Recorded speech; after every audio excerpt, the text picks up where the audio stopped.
Muy buenos días, nos da muchísimo gusto ver esta conferencia y compartir con ustedes este mensaje tan impactante que va a sacudir las conciencias y nos va sobre todo a hacer recapacitar acerca de qué corta es la vida y qué importante es para nosotros enfocarnos verdaderamente hacia lo que vale la pena. Porque si tú me preguntas cuál es el tesoro más grande que Dios nos ha dado, es la familia. Y la familia es el tesoro más grande que tenemos, nuestra esposa, nuestros hijos y todo lo demás es completamente secundario.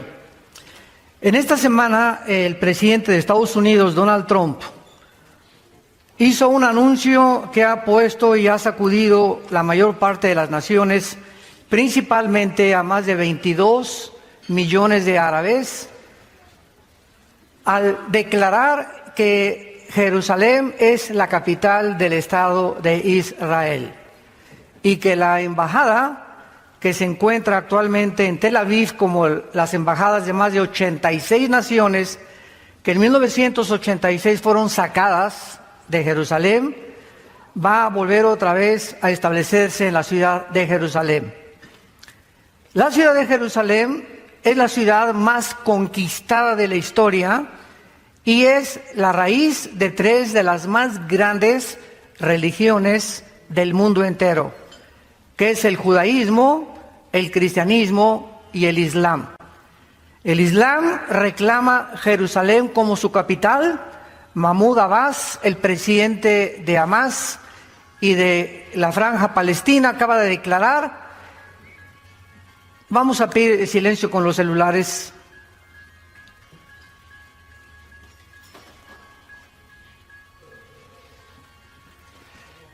Y estamos tratando de poder compartir con ustedes la importancia que tiene estas declaraciones. Porque acaban de declarar, ¿verdad?, que pues no, Jerusalén no es la capital de Israel, es la capital de los palestinos. Aun cuando los palestinos comenzaron a existir en 1962, porque no hay tal cosa como una raíz de palestinos, ni tampoco un trasfondo, ni una nación, sino que en 1962 un hombre llamado Yasser Arafat fundó la Organización para la Liberación de Palestina, y los palestinos simplemente son los árabes que antes de 1948, lo cual voy a desarrollar un poco más tarde, estuvieron ocupando durante casi 1500 años cuando estuvieron en el exilio los judíos, y reclaman a ellos, aun cuando el libro sagrado del Corán no menciona Jerusalén una sola vez. ¿Cuál es el problema que nos encontramos actualmente? El mundo va a estallar una guerra tremenda de acuerdo al libro que tengo en mis manos que se llama la Biblia. Este libro contiene los registros más antiguos de física, de genética, de química, de biología, de arqueología, de antropología, de literatura, de poesía y de cualquier disciplina académica que tú me quieras mencionar. Durante estos 40 años que tenemos compartiendo este mensaje, en septiembre de este año cumplimos 40 años de levantar este libro a las naciones, no he encontrado a una sola persona en la mayor parte de las naciones donde hemos dado estas conferencias que se atreva a decirme qué libro es más importante y más grande que la Biblia. Haz esta pregunta a físicos, astrofísicos, ateos, agnósticos, políticos, deportistas, artistas, y la persona que se atreva a decir que hay un libro mejor que la Biblia no sabe lo que está diciendo o ignora profundamente el contenido de este compendio de 66 libros que nos dan realmente las respuestas que nunca la ciencia nos va a responder. ¿De dónde venimos? ¿Quiénes somos? ¿Y hacia dónde nos dirigimos? La ciencia no puede decirnos de dónde venimos, porque para que sea científico tiene que ser repetitivo. Entonces la ciencia especula, teoriza, tienen hipótesis, como la teoría del Big Bang, pues parece que fue un accidente, y el colmo es, ¿verdad?, asegurar y repetir la mentira de hace más de un siglo que venimos de Chita, que somos la selección natural de los animales o especies más evolucionadas, cuando no existe, damas y caballeros, señores maestros de la escuela, una sola evidencia científica de una mutación a otra mutación. ¿Pero por qué se enseña esto? Simplemente porque no hay manera de descubrir de dónde venimos, ni cuál es el origen del universo, ni cuál es el destino del ser humano, porque somos hombres imperfectos, somos una raza caída. Entonces necesitábamos la revelación de Dios, que Él bajara a este mundo hace 2000 años, que muriera en una cruz, que fuera enterrado y que fuera resucitado a los 3 días, para que pudiéramos nosotros tener la certeza inequívoca de que hay vida después de la vida y que Jesucristo es el Hijo de Dios. Realmente estamos viviendo, de acuerdo a la Biblia, la recta final, la última generación. ¿Qué tan cerca nos encontramos de nuestra propia autodestrucción? Porque el diagnóstico que Dios hace de la raza humana en la Biblia es exactamente como la raza humana se ha comportado en los últimos 6000 años que tenemos de historia. ¿Podemos nosotros mencionar señales que realmente nos encontramos en la última generación? ¿Qué diferencia tiene la Biblia del Tripitaka de Buda, de los Vedas, de los persas, del Islam, del Corán y de los tantos libros sagrados que existen? Es increíble las evidencias proféticas con una exactitud del 100% que la Biblia nos ofrece. Es el primer libro que fue impreso en la imprenta de Gutenberg, la Biblia. Es el libro más traducido a más idiomas, a más lenguajes y a más dialectos que cualquier otro volumen de literatura. Y es el libro que nos ofrece realmente la esperanza que nosotros tenemos y que tú puedes tener esta mañana, que si tú mueres algún día, tú puedes volver a vivir eternamente con el Hijo de Dios. En el Evangelio de Mateo capítulo 24, a Cristo se le acercaron los discípulos hace 2000 años, haciéndoles 3 preguntas. Y estando él sentado en el monte de los olivos, versículo 3, los discípulos se le acercaron aparte diciendo, dinos, número 1, ¿cuándo serán estas cosas? 2, ¿qué señal habrá de tu venida? Y número 3, ¿qué señal habrá del fin del mundo? Respondiendo Jesús les dijo, miren que nadie los engañe. Vendrán muchos en mi nombre diciendo, yo soy el ungido, o sea, yo soy el Cristo, y a muchos se engañarán. Y oirán de guerras y rumores de guerras. Miren que no se turben, porque es necesario que todo esto acontezca, pero aún no es el fin. Porque se levantará nación contra nación, reino contra reino, y habrá pestes, hambres, terremotos en diferentes lugares, y todo esto será el principio de los dolores. Cuando Jesús menciona que una de las señales del mundo era cuando las naciones del mundo se enfrascaran o se involucraran en una guerra mundial, durante toda la época del ser humano, de acuerdo al Instituto para la Investigación de la Paz en Suecia, Estocolmo, en los 6000 años de historia que tenemos, damas y caballeros, solamente hemos visto 25 años de paz. 25 años de paz, de acuerdo al Instituto para la Investigación de la Paz, en Estocolmo, Suecia, que el ser humano ha vivido en paz. Toda la historia del ser humano son guerras. Desde que Caín asesina a su hermano Abel con una mandíbula de un burro. Desde entonces el ser humano es un ser humano contra el otro. Blancos contra amarillos, negros contra blancos, católicos contra protestantes, etcétera, etcétera. Es una guerra étnica, un racismo entre nosotros impresionante por la maldad que existe dentro del corazón y el egoísmo de hacernos creer que somos superiores a los demás. Esto es importante porque fue hasta 1914, cuando por primera vez, aun cuando siempre ha habido guerras, hasta el siglo XX, en 1914, se enfrascan nación contra nación y tenemos 4 años de la Primera Guerra Mundial. 1917, Nikolai Lenin comienza a hacer la revolución bolchevique comunista. Entramos 20 años casi después a la Segunda Guerra Mundial y podríamos decir que a partir del siglo XX, de la Primera Guerra Mundial, la raza humana o la historia humana ha entrado en la recta final que terminará antes de que este siglo culmine. Esto es importante porque al mismo tiempo que en el siglo XX fueron 2 guerras mundiales, el siglo XX es el siglo donde más conocimiento el ser humano ha obtenido, lo cual se profetizó hace 2500 años en un libro del profeta hebreo que se llama Daniel. Hace 2500 años, en el capítulo 12 de este profeta hebreo, en el versículo 4, escuchen lo que él recibió como revelación. Y le dijo así un ángel de Dios: Daniel, cierra las palabras y sella el libro hasta el tiempo del fin. Muchos correrán de aquí para allá y el conocimiento se aumentará. Veamos nosotros a continuación, damas y caballeros, que de acuerdo a esta profecía, hace 2500 años se cerró o se le puso un candado y el ángel le dijo a Daniel: Daniel, la revelación que te estoy dando van a pasar 2600 años aproximadamente, y hasta el tiempo del fin la humanidad va a comprender lo que te acabo de revelar hace 2600 años.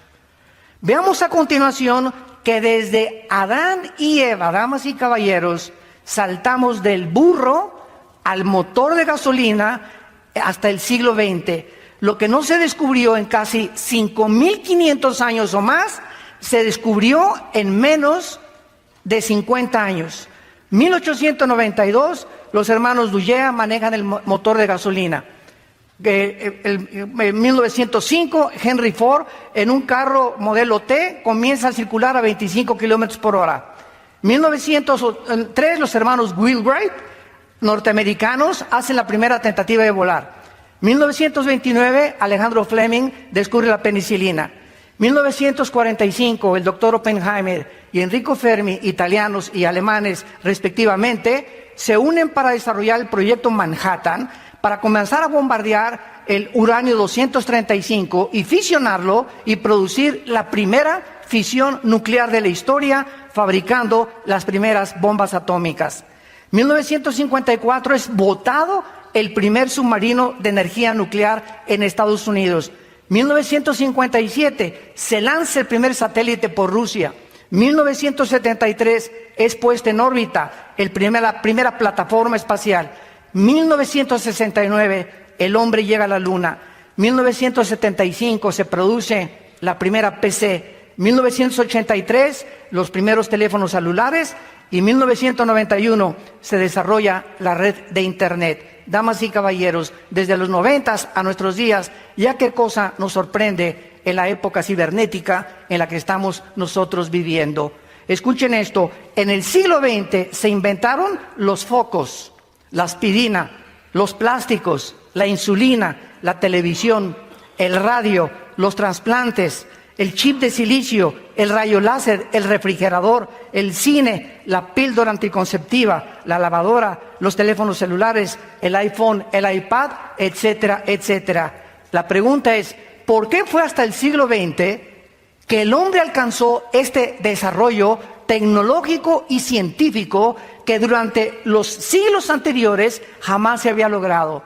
La respuesta es muy sencilla: para que Dios nos pudiera advertir que nos comencemos a preparar para su venida. Dice la Biblia en la primera carta a los tesalonicenses: porque no somos hijos de las tinieblas, somos hijos de la luz, y no somos de la noche ni de las tinieblas.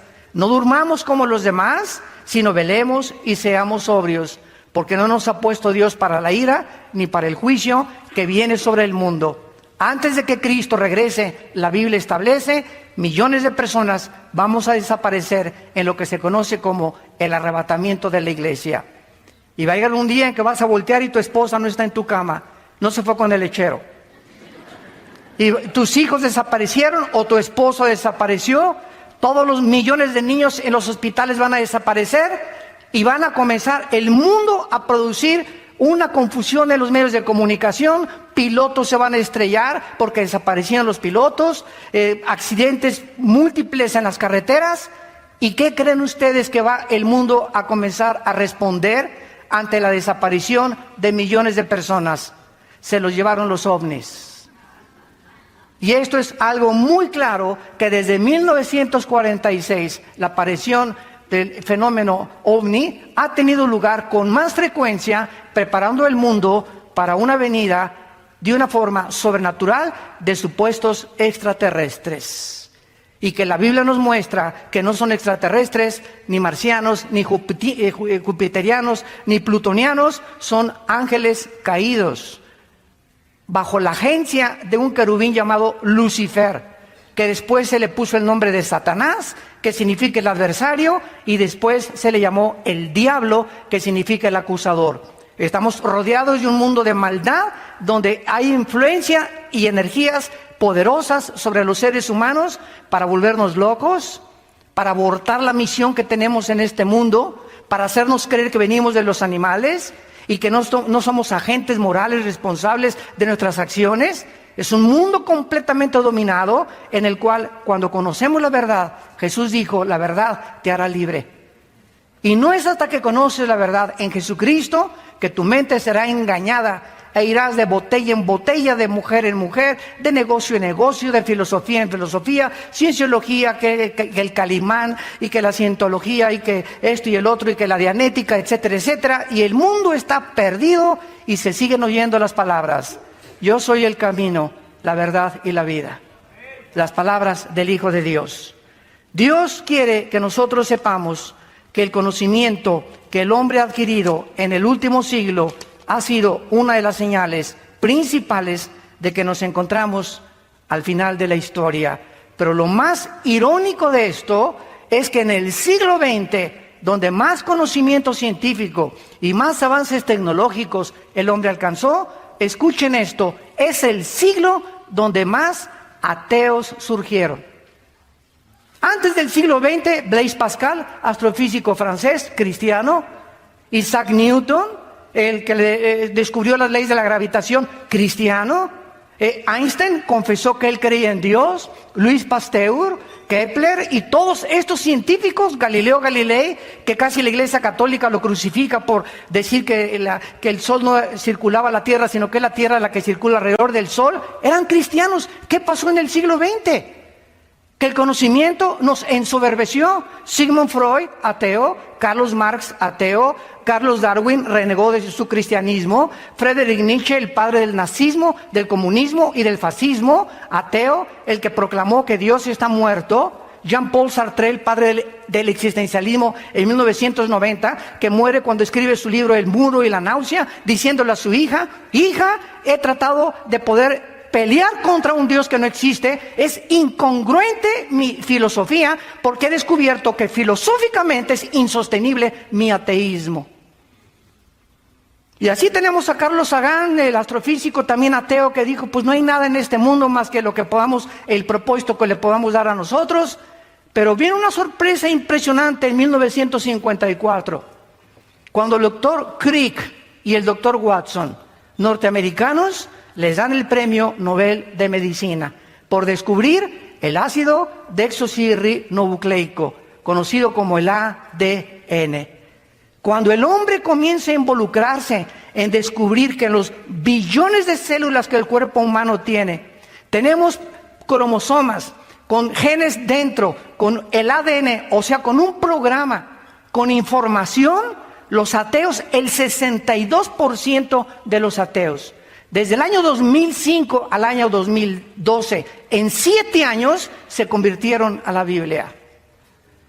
Viendo que era imposible seguir sosteniendo que somos el resultado de una evolución y que es imposible biológicamente, la primera y la segunda ley de la termodinámica, físicamente la entropía, niega completamente la evolución, y químicamente también. Y ahora genéticamente nos demuestra la genética que es imposible que el ADN de un chango lo tenga el ser humano, o el camello, o el de un león, o el del león un tigre, o el de un perro, un gato. ¿Por qué? Porque esta es la información que Dios puso en cada uno de nosotros para destruir la sabiduría de los sabios y de los que se dicen ateos. Y gracias a Dios que ahora ahí está el Instituto para la Investigación de la Creación Científica en San Diego, California. El instituto, apúntalo, para la investigación científica en San Diego, California, que alberga más de 1,600 científicos con doctorados que se convirtieron al cristianismo y que proclaman que la Biblia es la palabra de Dios y que los cielos pasarán y que jamás ninguna cosa que la Biblia se adelanta a la ciencia, ningún libro sagrado puede ni siquiera discutir con la Biblia. Vemos en segundo lugar otra señal.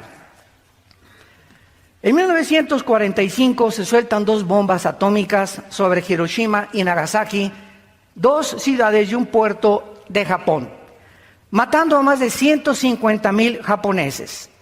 Es increíble que hace 2,400 años el profeta Zacarías, en el capítulo 12, capítulo 14, versículo 12, haya puesto estas palabras profetizando las consecuencias de lo que producen los rayos láser y los rayos gamma y las 500 partículas radiactivas que contiene cada bomba atómica.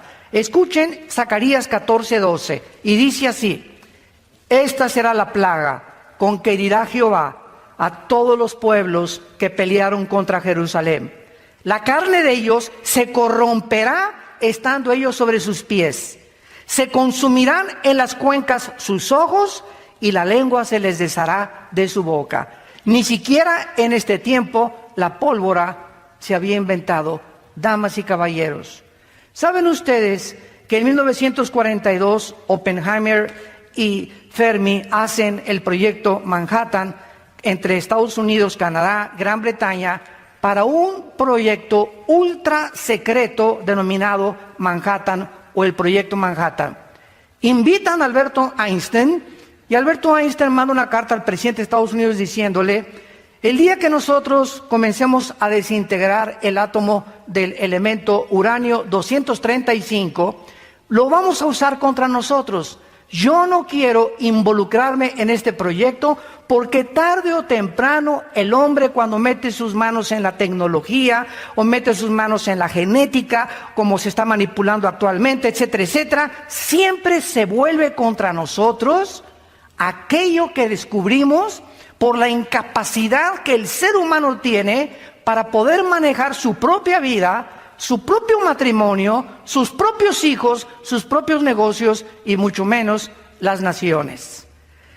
El 6 de agosto de 1945, a las 8:15 de la mañana, se lanza a una altura de 500 metros. La bomba atómica no explota cuando toca el suelo.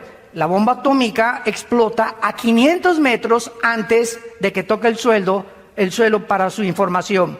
Se suelta una bomba sobre Hiroshima y esta bomba medía 3 metros y 4 toneladas de peso. Portaba uranio como material fusionable y su poder explosivo fue de 20 kilotones. Un kilotón equivale a 1 tonelada de dinamita. O sea, esta bomba, recuérdalo, tenía 20,000 toneladas de dinamita. El avión fue designado como el B-29 Enola Gay y la explosión destruyó a un radio de 13 kilómetros cuadrados del epicentro de su detonación, muriendo aproximadamente en las 2 explosiones, porque el 9 de agosto se lanzó la segunda bomba sobre Nagasaki, más de 150,000 personas. Estas son las consecuencias de la explosión. Sus cuerpos se deshicieron estando parados. Las cuencas de sus ojos se deshicieron estando parados y la lengua se les deshizo de su boca.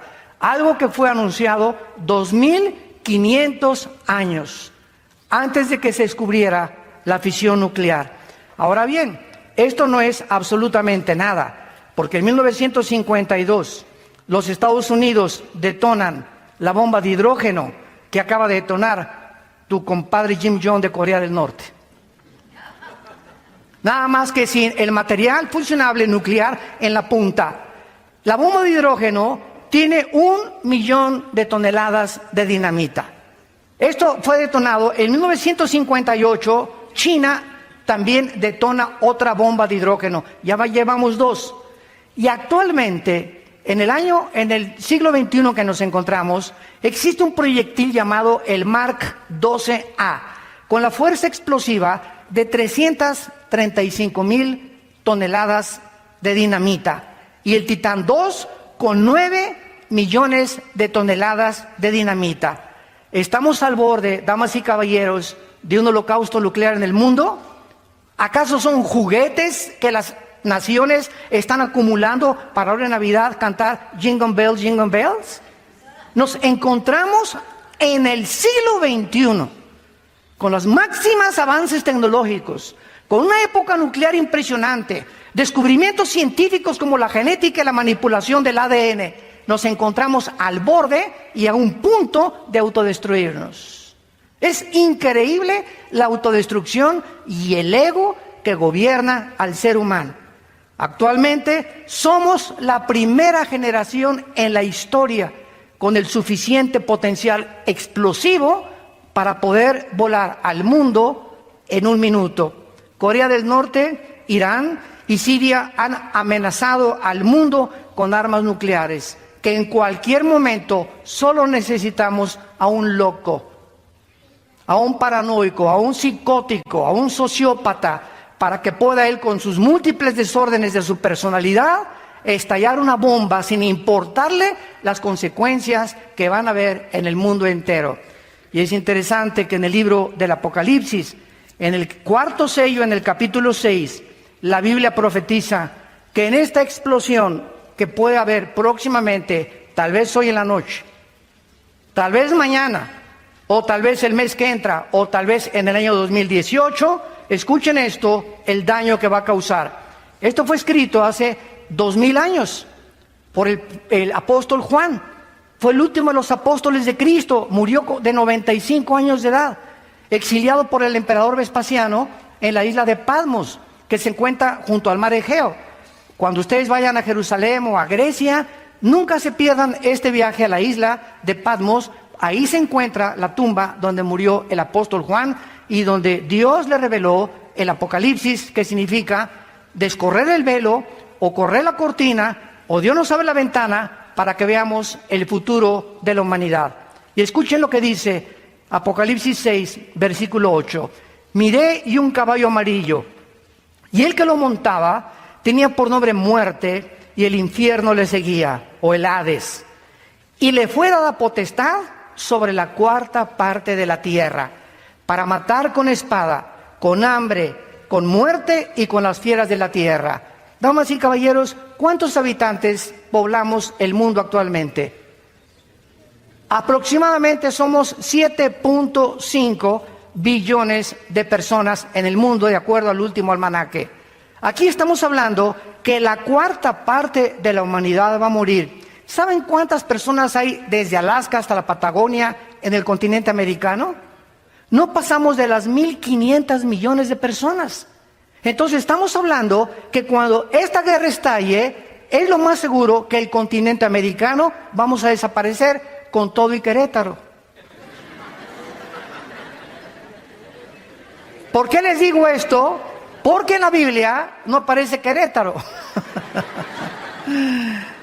En la Biblia no aparecen los Estados Unidos de Norteamérica. A pesar de que desde 1945 Estados Unidos de Norteamérica ha tenido la supremacía militar, política y económica del mundo, compitiendo en la Guerra Fría con la Unión de Repúblicas Socialistas Soviéticas del 52 al 90-91, Estados Unidos no aparece en la Biblia. Y lo más seguro es que, como en la Biblia aparecen las naciones que van a sobrevivir a la última guerra, son las naciones, la mayor parte de Europa, algunas de Asia y del Medio Oriente. El continente americano desaparece completamente. Así que, ¿verdad? Prepárate para encontrarte con tu Dios, y si es a través de una guerra nuclear, nosotros ya tenemos lista la maleta para irnos el día que sea. Dice la Biblia que ahora nosotros encontramos la tercera señal acerca de que nos encontramos en la recta final. Cuando el último zar de Rusia, Nicolás II, un misionero se acercó a él y le hizo esta pregunta, el zar: dime una prueba de que existe Dios. El misionero le dijo al último zar de Rusia, Nicolás II, Israel. Cuando el zar oyó la palabra Israel, comenzó él a cuestionar desde luego al misionero con mucho más preguntas, y la mayor parte del mundo ignora que Israel, que es el tamaño de Nueva Jersey, Estados Unidos, es un botoncito en el Medio Oriente, rodeado por más de 20 naciones árabes con más de 25 millones de personas, es la única civilización étnica en la sociología, la única civilización que ha sobrevenido a todos los babilonios, a los griegos, a los egipcios, a los caldeos. Todos han desaparecido en las arenas del desierto, pero Israel, el 14 de mayo del siglo pasado, de 1948, ante los ojos expectantes de la humanidad, en un solo día se constituye en el Estado libre, soberano e independiente de Israel, nombrando a David Ben Gurión el primer ministro y convirtiéndose en el centro de la manzana de la discordia, principalmente Jerusalén, hasta el siglo XXI en que nos encontramos. En el libro de Amós, en el Antiguo Testamento, capítulo 9, otro profeta hebreo se hizo esta profecía acerca de que Israel tenía algún día, después de ser exiliado, cuando el general Tito, hijo de Vespasiano, el emperador romano, en el año 70 después de Cristo, llegó a Jerusalén y no dejó piedra sobre piedra. Arrasaron completamente Jerusalén. Escuchen esto, y desde el año 70 después de Cristo hasta el 14 de mayo de 1948, los judíos fueron esparcidos por el mundo entero y se mezclaron con los españoles, con los italianos. Hay mexicanos judíos que no lo saben que son judíos, costarricenses, nicaragüenses, negritos, etíopes, etcétera, etcétera. Se dispersaron las 10 tribus que los asirios en el año 700 antes de Cristo se llevaron cautivos a Siria. Y esto es impresionante porque cuando este zar escuchó que el pueblo judío era una evidencia de la existencia de Dios, lo vamos realmente a comprobar. En primer lugar, ¿por qué Dios escoge a los judíos? Y si hubiéramos sido los mexicanos, ¿y por qué no los italianos? Y si hubieran sido los ticos de Costa Rica, los nicaragüenses, ¿y por qué no nos escogió a nosotros? La cuestión es la siguiente: Dios en su soberanía escoge a un pueblo para formarlo sobrenaturalmente, porque el pueblo judío nació de la esposa de Abraham, Sara, cuando ella tenía 90 años y los ginecólogos le dijeron que era estéril. Abraham, ni con las pastillas que hay ahorita, podía Abraham, ¿verdad?, tener hijos. Y entonces Dios sobrenaturalmente, ¿verdad?, permite que Sara sea embarazada, y es la única nación que ha nacido por eso sobrenaturalmente, por el propósito que Dios tenía para enseñarnos al final de la historia.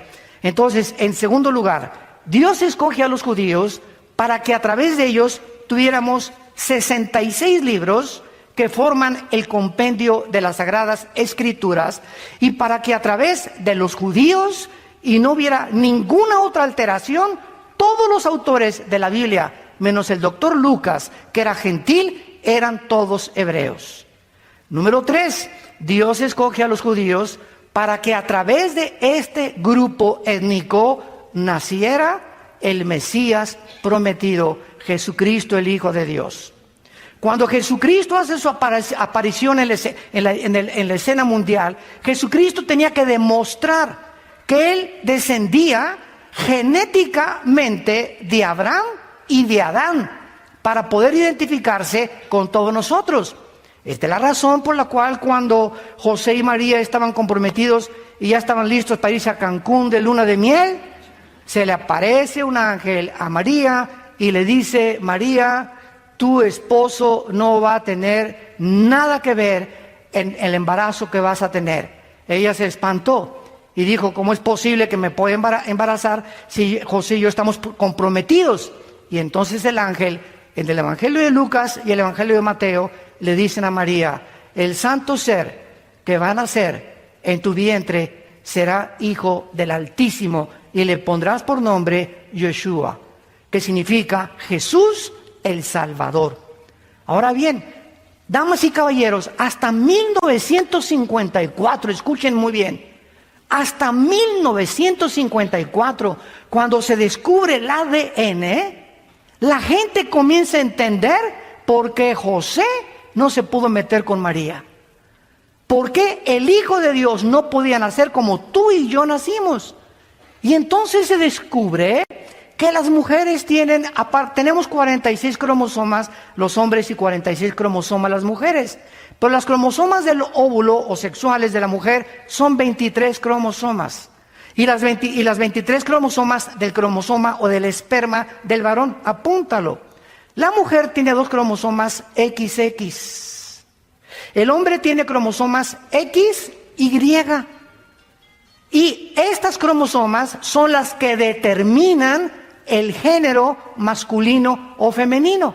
Tú eres varón y yo soy varón porque mi padre, cuando tuvo relaciones con mi mamá, fue el cromosoma Y el que fertilizó el óvulo de mi mamá y nacimos varones.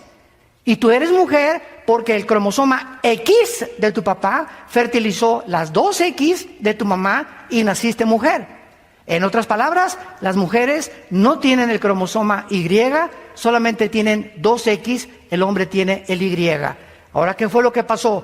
La Biblia dice, cuando se descubren las leyes de la genética o de la herencia, en 1860 por Gregorio Mendel, que comenzó a hacer experimentos con chicharitos y que hay una transmisión de generación en generación, las uvas son uvas, las papayas son papayas, algo hay en la semilla. Something just to put on my mind. Something just to put on my mind. My mind. Yeah, yeah, yeah, yeah. Yeah. Something just to put on my mind. Anytime I see you, you are always on my mind. But no time to talk to you. I've been thinking all night, all day, just to get attention, just to drive your attention away from my mind, just to talk to you, right?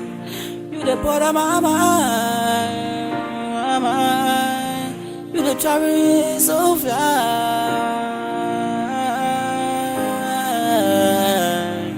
Girl, I wanna make you my number one. You're gonna be one in a million. I was paying you all my billion. Yeah, you are the one on my mind, one of a kind, one in a million. Yeah.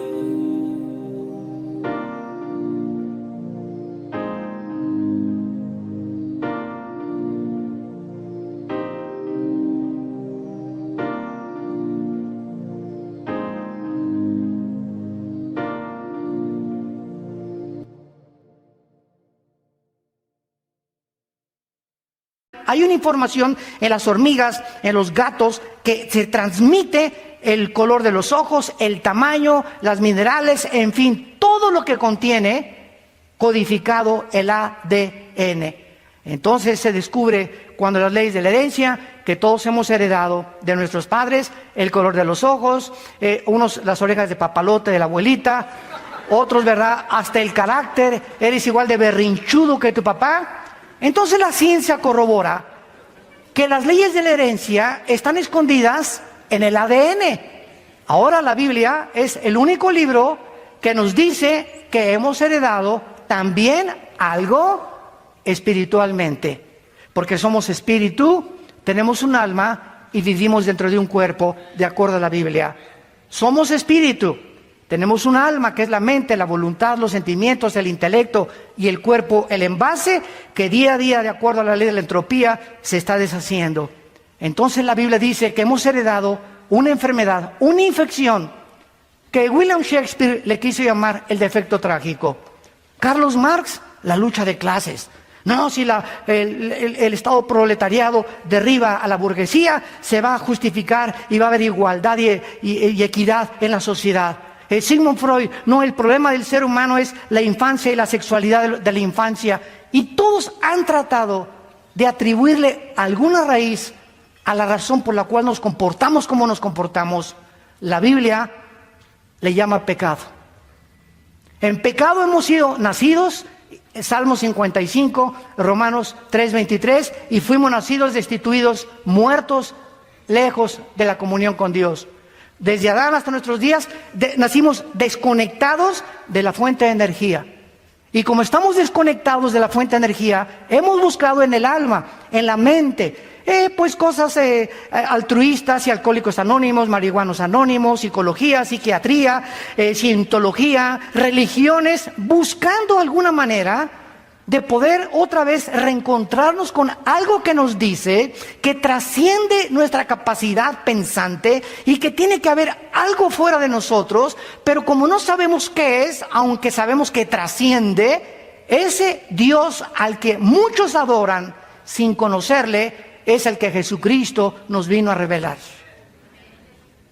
Y hasta que tú encuentras a ese Dios que en tu alma, yo lo busqué en el comunismo, en la dialéctica materialista, lo busqué en la psicología, en la psiquiatría. Me quería ir de monje budista a los Himalayas cuando tenía como 20 años. Quería raparme y ser Hare Krishna también. En fin, ¿verdad? Todos buscamos algo. ¿Por qué es vivo? ¿Por qué existo? Y fue lo que Sócrates anticipó hace aproximadamente 2200 años. Pienso, luego existo. Existo, luego vivo. Vivo, tiene que haber una causa. Esta causa no está dentro de mí. Esta causa tiene que estar fuera de mí. Entonces, a esa causa fuera de mí le llamo el Dios desconocido. Al que las religiones adoran sin conocerle, es al que Jesucristo nos vino a reconciliar y hacernos regresar al corral de las ovejas. Esta es la maravillosa vida de Jesucristo. Y es cuando nosotros comenzamos a entender claramente por qué Jesucristo tenía que venir de los judíos. Escuchen esto. Tú vas a España y busca tu árbol genealógico. O busca de dónde viene el apellido Chipaltroco. O el apellido X. Y vas a encontrar 4 o 5 generaciones, con excepción de los reyes de Holanda, de España, de Inglaterra, etcétera, etcétera, de Suecia. Hay muy poca gente que sabe quiénes fueron sus tatarabuelos. Se pierde completamente y se desvanece con la historia. Jesucristo es el único ser humano de quien se puede trazar su genealogía desde Adán en la Biblia. Cuando yo comencé a estudiar teología y me dieron el doctorado, me atribulaba, hijo de tal, hijo de tal, hijo de tal. ¿Para qué me sirve a mí hijo de tal, hijo de tal, hijo de tal, hijo de tal, hijo de tal? Y dije, no, le voy a voltear la página, enséñeme otra cosa, le decía a mis maestros yo. Hasta que descubrí un día claramente por un maestro que me dijo, ¿sabes por qué Dios guarda las genealogías en Lucas y en Mateo de Jesucristo? Para que él pudiera demostrar con sus credenciales a los judíos y a los árabes que él venía y descendía de Abraham.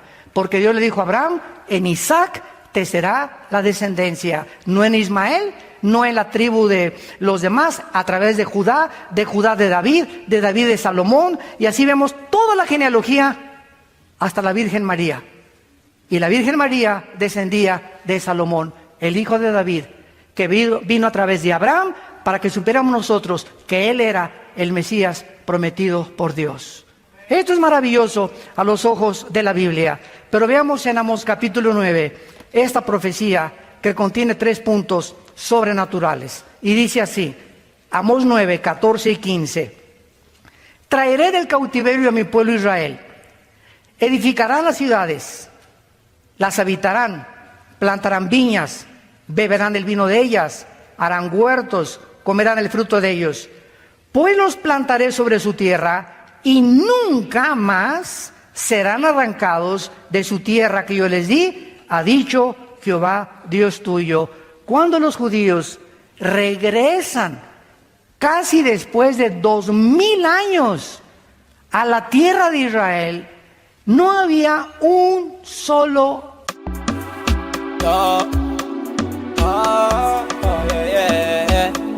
yeah, on a slow move, just take it low. 1, 2, 3, go. Shawty wanna go down, put me on key on the slow mode. Yeah, make you slow down, give me the vibe on the low down. I like the way you roll it, I like the way you rotate. Just call me the bartender, give me some wine, Bacardi Rosé. I wanna pop to shy, I wanna live my life, get to shy, don't it lucky, don't it shocky. Give me the fire, give me on key. Tempo, that's when on eat. So I'm on flexing life, I'm on fetch, I want to make a fresh yo. Over try, I want to make a fresh yo. Tonight, no time for darling. Put me in the club, no time for stopping. Everybody flex, no time for it. No be say we no bad, no be say we no tight, but we better than them, we are better than the baddest. See them now in the craze.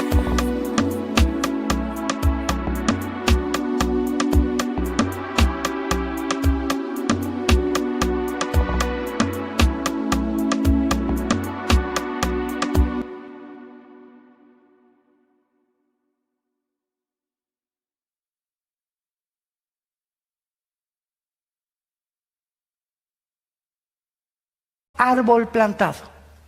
Era un desierto la tierra de Israel.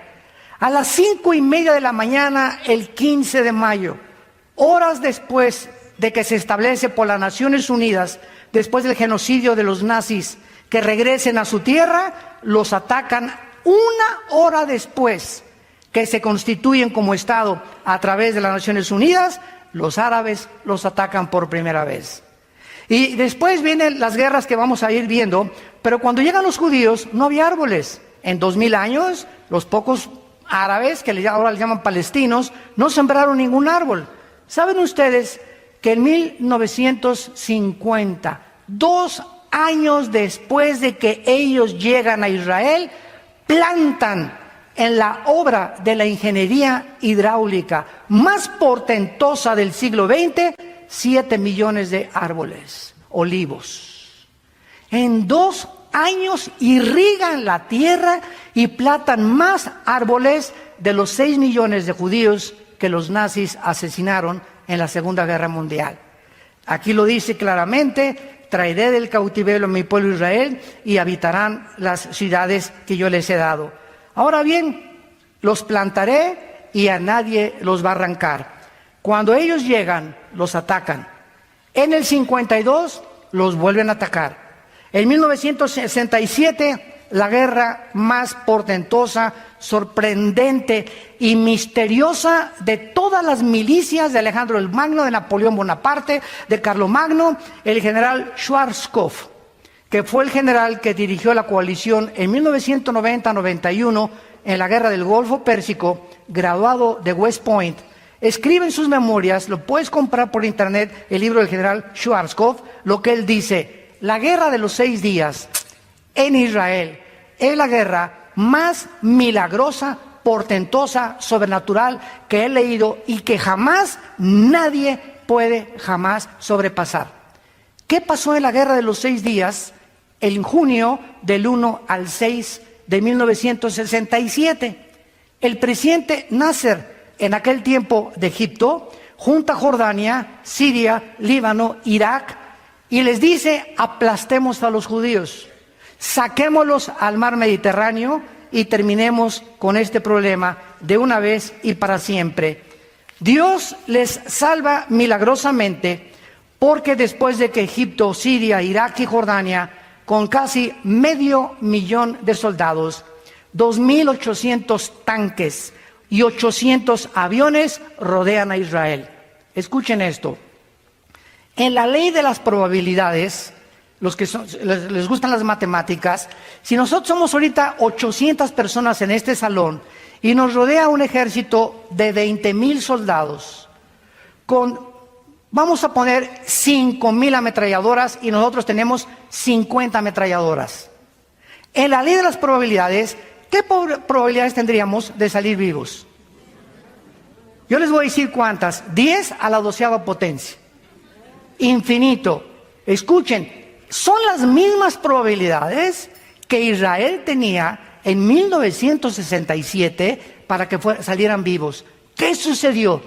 El 2 de junio, un sargento iraquí se comunica con uno de Libia, de Líbano, y le comienza a transmitir un mensaje del ataque contra Israel. La intercepción que tenían los judíos ya en ese tiempo, porque son los amos de la aviación todavía, los mejores pilotos del mundo, más que los norteamericanos, que los ingleses y que los rusos, son los pilotos judíos ahorita, interceptan este mensaje y los aviones judíos, el F-16, se suben 6 pilotos el 2 de junio y a las 4:30 de la mañana, cuando estaban soñando todavía en el Calimán los egipcios y los sirios y los iraquíes, bombardean sus aeropuertos y acaban completamente con toda la aviación de todos ellos. El 4 de junio los judíos dominaban el aire, lanzan todos los tanques y el 6 de junio se encontraban en la península del Sinaí, en las colinas del Golán, al norte del mar de Galilea, y habían reconquistado por primera vez Jerusalén, la parte occidental y la parte oriental. El general Moshe Dayan, que fue el que dirigió esta operación de guerra, se levanta, ¿verdad? Alaban a Jehová y le dan gracias a Dios, y las Naciones Unidas les mandan un mensaje: por favor, retírense de la colina del Golán, retírense de Egipto, porque si no se arma otra guerra y vamos a partir Jerusalén en 2 secciones. Se pueden quedar con la parte oriental, que es el Muro de los Lamentos, donde están ahorita, y en la parte occidental, que es donde están los musulmanes con la mezquita de Omar. Desde 1948 hasta el 67 habían tenido el control otra vez de Jerusalén. Damas y caballeros, qué impresionante que hayan terminado la guerra en estos 6 días. ¿Saben por qué acabaron el 6.º día? Porque el 7.º tenían que descansar.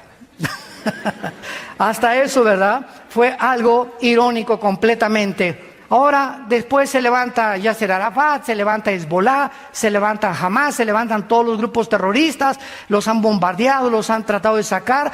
Nunca desde el 48, escuchen esto, los medios de comunicación te pueden decir muchas cosas, nunca desde el 48 Israel ha comenzado una sola guerra. Siempre han sido defendidos.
Por Estados Unidos o por las mismas armas que ellos tienen, pero nunca han sido ellos los agresores. ¿Por qué? Porque el juramento de Yasser Arafat y de Mahmoud Hamas antier dijo: nosotros no vamos a tolerar que Jerusalén sea la capital de los judíos, es la capital de los palestinos, y daremos nuestra vida por ellos. Y así dice la Biblia que va a terminar la historia humana en Jerusalén. Escuchen lo que dice Zacarías capítulo 12, otro profeta de hace 2600 años. Dice en Zacarías capítulo 12, versículo 2 y 3: pongo a Jerusalén por copa que hará temblar a todos los pueblos del alrededor contra Judá, en el sitio contra Jerusalén. En aquel día yo pondré a Jerusalén por piedra pesada. A todos los pueblos y todos los que se la cargaren serán despedazados. Bien que todas las naciones de la tierra se juntarán contra ella. Esto fue escrito hace 2500 años, cuando ellos no habían sido todavía dispersados, cuando no habían regresado otra vez, pero estaba el profeta diciendo que Jerusalén sería la mecha que encendiera la tercera guerra mundial. ¿Y en qué año estamos? 2017. ¿Y cuál es ahorita la manzana de la discordia en el mundo? Jerusalén. Damas y caballeros, aquí está. Aquí está la palabra de Dios. Exactamente cada siglo, cada año, cada década que pasan los acontecimientos científicos relevantes, tecnológicos, geopolíticos, la Biblia se adelanta para demostrarnos que solo Dios puede darnos el futuro y asegurarnos con la exactitud del 100% que en 2000 años que la Biblia existe, nunca ha habido nadie que pueda atacarla o decir, hay una contradicción. Cuando esa persona, tarde o temprano, descubre que su problema es de él, es mental, no entiendes por qué es la mente de Dios. Y cuando estudias teología, descubres la razón de por qué Dios hace las cosas que hace. Y esto es maravilloso, porque nos encontramos precisamente al final de esta historia, cuando en cualquier momento la historia va a terminar. Y cuando tu tiempo y tu vida ya no tienes más oportunidad de poder decirle a Dios, perdona mis pecados, entra en mi corazón, te recibo como mi Señor y Salvador. Tal vez hoy es para muchos de ustedes la última vez que Dios les ha hablado. Y no es como me dijo un ateo hace algunos años, oiga señor doctor Alducin, es que yo necesito más evidencias de que existe Dios. Le dije, son las mismas palabras que dijo Carlos Sagan antes de morir, el ateo astrónomo. Es que si hubiera más evidencias de que Dios existe, creería en Dios. Le dije, agarre un libro de genética por el amor de Dios y vea que el ADN no puede ser, es imposible que pueda existir información sin una inteligencia. ¿Cómo es posible que cada ADN de cada célula de nuestro cuerpo contenga 50 enciclopedias británicas de información? ¿Quién puso esa información dentro de nosotros? ¿Chita? Por el amor de Dios, Virgen del Socorro.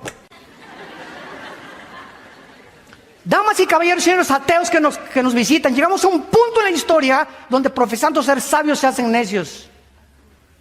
Ahí me han atacado. ¿Usted cree que de los que creen que Adán y Eva, le dijo, oye, cabeza de aguacate? Tenemos más de un siglo enseñando una mentira a nuestros estudiantes en la universidad, que venimos de la evolución y que somos animales. Y si es así, no necesitamos un salvador, no necesitamos reglas morales, ni un código de conducta, no necesitamos 10 mandamientos, porque en ese momento le dije a este ateo, tú eres tu Dios, y tú haces tus propios mandamientos, y no te atrevas a decirle a tu hijo, no fumes marihuana, o no te acuestes, hija, con esa persona antes de casarte, porque tú tienes tu moral, él tiene su moral, y entonces todos somos dioses. No hay una verdad, ni una equidad, ni un código de conducta absoluto al cual podamos nosotros tener como punto de referencia. Nos convertimos en dioses. Y esta es la razón por cual estamos a punto de destruirnos. Porque no hemos querido entender que Dios nos hizo a su imagen y semejanza. Que hace 2000 años murió su Hijo en una cruz. Y dio su sangre y fue coronado con espinas. Sus manos y sus pies sangraban. Y ahí en la agonía más grande Jesús decía, perdónalos porque no saben lo que hacen. Jesucristo es la personalidad más impactante de la historia. A ver, ¿de quién se celebra su nacimiento como ahora en Navidad? ¿De Buda? ¿De Mahoma? ¿De Hare Krishna? ¿De Mahatma Gandhi? ¿De Zoroastro? Dime tú, tu gallito giro, como dicen en Querétaro. ¿De qué otro hombre separan todo y todo se convierte? Hasta los ateos no van a trabajar. O sabemos que no nació el 24 de diciembre, pero es como el Día del Padre que escogen cualquier día, el Día de la Madre, el día de etcétera, etcétera. Se escogió el 24 de diciembre. ¿Qué importa el día si no nace en tu corazón? Pero además de eso, ¿de qué otro hombre se celebra su muerte como en Semana Santa?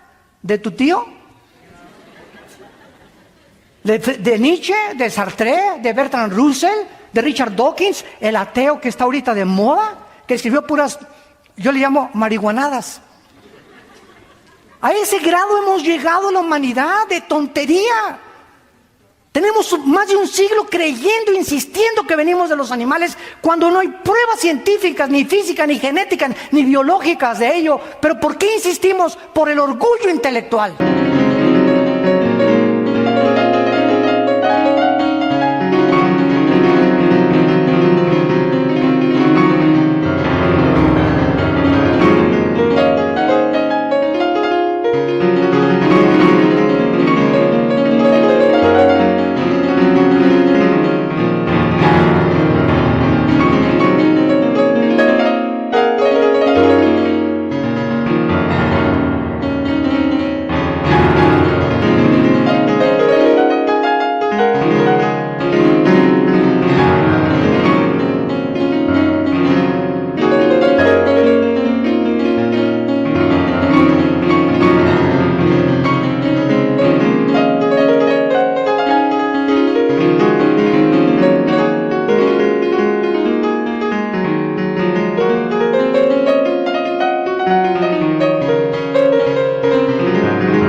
soberbia del hombre. Es la que te impide venir a la cruz, hincarte en esta mañana y darle tu vida al Salvador. Y los días los tenemos contados, damas y caballeros. Ya no podemos pasar ningún día más sin que entendamos que viene el día del juicio. El juicio viene, el juicio viene, el juicio viene. Prepárate para encontrarte con tu Dios. No quisieran muchos de ustedes en esta mañana venir a la cruz. Yo invito a muchos de ustedes en esta mañana que se acerquen al Señor, al Dios de la Biblia, al Padre de Abraham, de Isaac y de Jacob, al Dios y Padre de Jesucristo, que lo resucitó a los 3 días y que anhela tener comunión contigo, una relación personal viva, dinámica, orgánica con tu alma, para que tú descubras que hay algo más que hacer dinero, hay algo más que el sexo, más que el hedonismo y los placeres. Nunca encontrarás la paz, por más rico que seas, por más político y diputado y gobernador que te hagan y presidente de la República. Llegarás como un artista, el deportista más famoso, la artista más famosa, Miss Querétaro, Miss Mundo, Miss Universo, lo que tú me quieras decir. Al final encontrarás el vacío en tu alma que persiste. Como dijo Madonna hace 6 meses, tengo miedo de pasar los 55 años de edad y no tener la adrenalina de un público que me adore, porque se me va a acabar. Y así como se le acabó a Michael Jackson y Elvis Presley, a los políticos y deportistas, llega un momento en la vida en el que ya dices, ¿qué sigue? ¿Qué sigue? Porque fuimos creados con ese vacío que solo Cristo lo puede llenar. Y Él puede entrar a tu vida en esta mañana. Porque Él le has abierto la puerta al comunismo, a la dianética, a la cientología, al Himalaya, al ateísmo, al agnosticismo, al escepticismo. Ábrele la puerta a Jesús. No pierdes nada. Él viene para darte vida y vida en abundancia. Tú háblale, dile, Señor Jesús, vamos a inclinar nuestra cabeza algunos instantes. Y ahí desde tu lugar dile estas palabras con todo tu corazón. Señor mío y Dios mío, reconozco que soy un pecador, una pecadora, y que no puedo hacer nada con mis pecados, porque yo no me puedo lavar a mí mismo, ni tengo el poder para cambiar de vivir. Creo que en esa cruz derramaste tu sangre preciosa hace 2000 años. Y como creo que resucitaste de los muertos a los 3 días, te pido, Señor Jesús, que entres a mi corazón como mi Señor y mi Salvador. Te doy las gracias por haber pagado en mi lugar la cuenta pendiente de pecado que tenía contigo y que nada ni nadie la podía borrar más que tu sangre preciosa. Gracias por entrar a mi vida. Quiero conocer la verdad, quiero ser libre, quiero morir en paz, sabiendo que si hoy mismo me llamas a casa, tengo la seguridad de irme contigo, no porque lo merezca, sino porque tú diste tu vida en mi lugar. Te doy gracias por el poder que ahora me das en el Espíritu Santo para comprender las cosas profundas de tu mente y entender que separado de ti nunca podré hacer nada. Te lo pido y te doy las gracias en el nombre de Jesucristo, tu Hijo amado.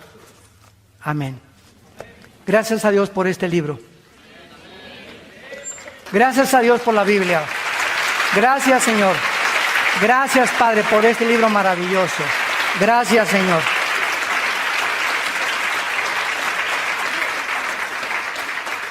Todas las personas que en esta mañana hayan hecho esta oración, no hay ninguna persona que Cristo haya llamado a escondidas. Todas las personas que Jesús las llamó públicamente. Saqueo, el chaparrito, bájate del árbol y sígueme. Mateo, déjame tu mesa de impuestos y sígueme. Los pescadores, vengan y síganme. Dejando sus redes, le siguieron. Si tú en esta mañana acabas de hacer esta oración por primera vez, invitando a Jesucristo a tu vida, ahí desde tu lugar, yo te invito a que te pongas de pie. Párense todos los que hicieron esta oración por primera vez. Gracias a Dios. Mira cuánta gente. Que Dios los bendiga. Gracias, Señor. Gracias, Padre. Gracias, que Dios la bendiga. Gracias, que Dios lo bendiga. Gracias a Dios. Gracias. Gracias, muchas gracias. Qué lindos jóvenes, gracias. Oh jóvenes, acuérdense de su juventud. Acuérdense de Dios en los días de su juventud. Qué lindo los jóvenes que se van a recibir a Cristo. Los matrimonios se pararon de la mano juntos. Que Dios los bendiga, gracias a Dios. Los viejitos, gracias a Dios, que Dios los bendiga. Ya tienen la visa hoy en la noche para el otro lado. Garantizada por la sangre de Jesucristo. Gracias a Dios. Dios te bendiga también, gracias a Dios. Gracias por tu vida. Dichosos y felices los pobres en espíritu, porque ustedes verán a Dios. Dichosos y felices todos ustedes que son misericordiosos y que no ven a la gente como tus intereses o como personas para ser usadas, sino que vemos a la gente como almas necesitadas que necesitan a Cristo. Y dichosos y felices seas cuando te persigan y cuando la gente se burle de ti porque eres cristiano. No te amedrentes, al revés, gózate, porque así persiguieron a los profetas, a los apóstoles y al Hijo de Dios. Si a Él hicieron eso, ¿qué nos pasará a nosotros? Gocémonos y alegrémonos cuando en el nombre de Jesús somos perseguidos, porque grande es el galardón que Dios tiene para ustedes en los cielos. Que tengan mucha paz y que Dios los bendiga.